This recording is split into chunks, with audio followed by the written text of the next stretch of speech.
इंद्री क्या है? भोग। ये इंद्री क्या है? रोग। जब भोग भोगोगे तो रोग हो जाएगा, बीमारी।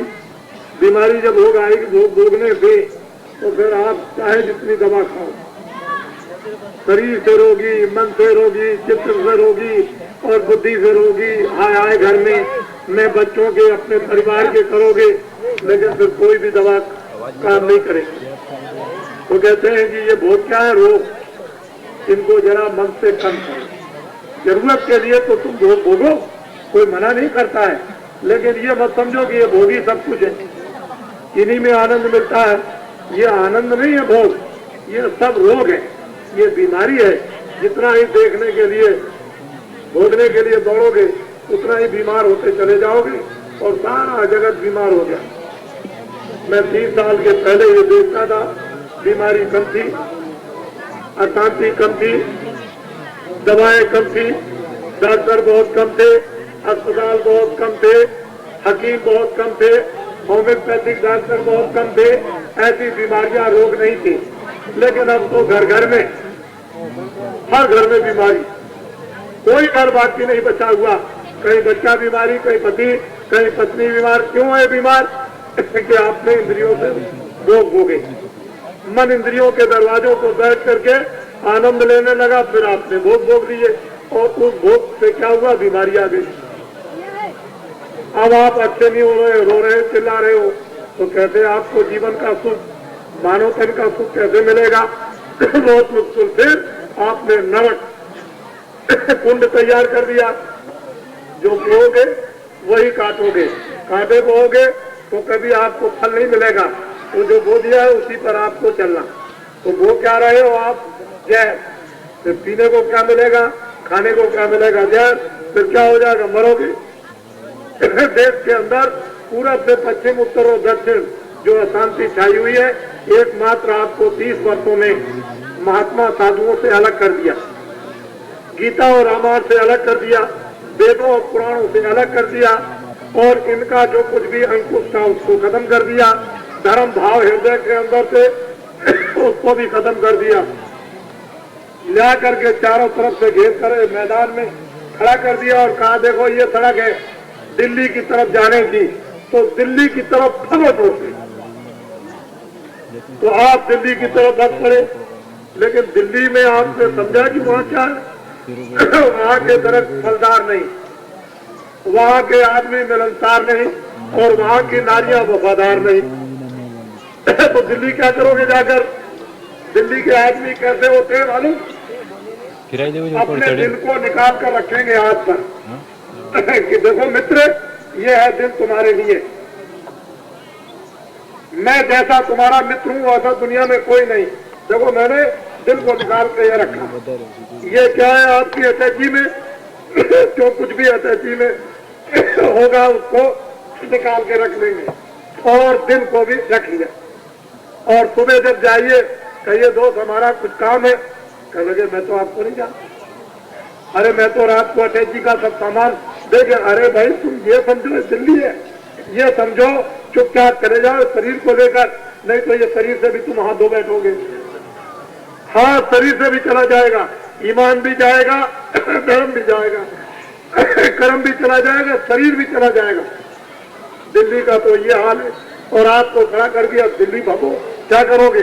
दिन में काम करते, शाम को बच्चों की सेवा करते, उसके बाद में आप बैठ करके भगवान का भजन 10 मिनट 15 मिनट आधा घंटा करते, उसमें आपको क्या होती? बरकत। जब बरकत होती, खेत में काम करते ज्यादा अनाज होता, खेत में काम करते ज्यादा सब्जी और फल होता, और फिर आप भगवान का भजन करते, बीमारी दूर हो जाती, शरीर स्वस्थ हो जाता, और फिर आपको प्रसन्नता आती, एक दूसरे की सेवा करते। जब शरीर निरोगी होता तो शांति मिल जाती।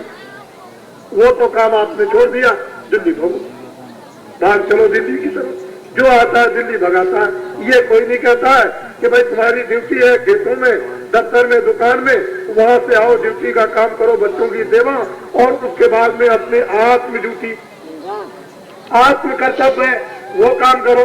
लेकिन ये किसी ने नहीं, न बच्चों की ड्यूटी गई, खेतों की और दुकान और दफ्तरों की गई, और फिर मतलब कुछ नहीं, दिल्ली भागो। पता नहीं क्या तुमको 30 साल में मिल गया, ईमान गया, ये क्या हो गया? देखो फकीरों ने लिखा, हिंदू मुसलमान ईसाइयों ध्यान से सुनो, 14वीं सदी के अंत में इंसानों में बड़ा कोहराम, मनुष्यों में कोलाहल मचेगा।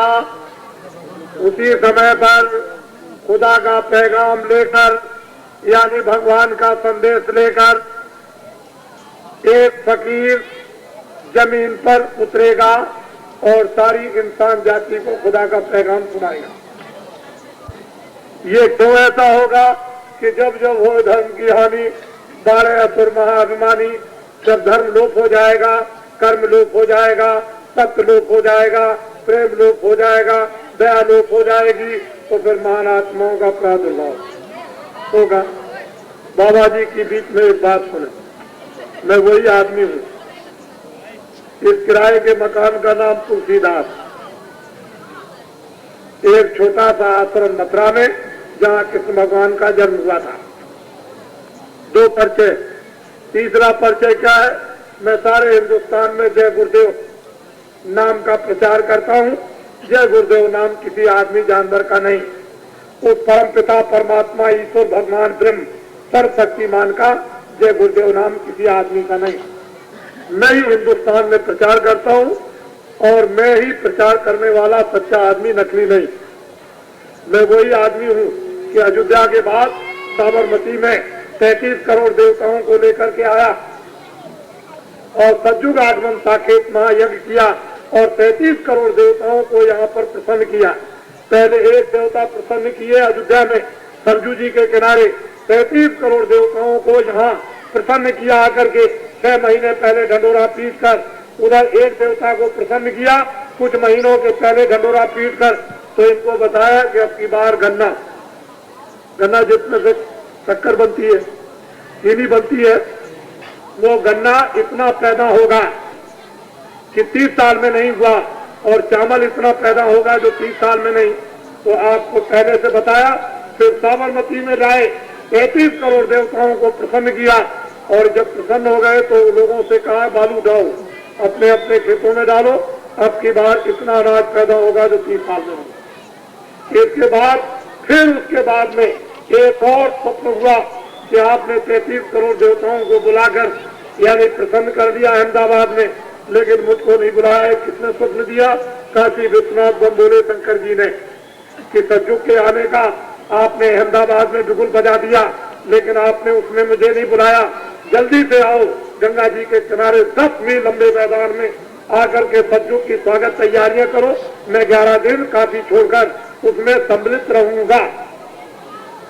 10 महीने पहले ढंडोरा पीटा, चलो काशी, चलो काशी, 2 करोड़ नर नारी पहुंचेंगे, चलो काशी, चलो काशी। काशी विश्वनाथ बम भोले समाधि से जगाए जाएंगे और अब की बार यदि समाधि से जगाकर शिव जी को प्रसन्न कर दिया तो क्या होगा आपको तो पता था नहीं। इसलिए बाबा जी की बातें बड़े ध्यान से सुने आप। कलयुग में सतयुग आएगा, बाबा जी उसका बिगुल, देवता जब प्रसन्न हो गए तो उन्होंने कहा कि हिंदुस्तान के चारों तरफ को पहरा मैं दूंगा और बीच में सतयुग के आने का बिगुल बजा दो। जंगल और पहाड़ों में जाकर आदमी के कानों कानों तक पहुंचा दो नर नारियों को कलयुग में सतयुग आएगा और इनको अच्छाई बुराई बता दो कि ये अच्छाई और ये बुराई, और बुराई को छोड़ दो, अच्छाई के रास्ते पर चलो।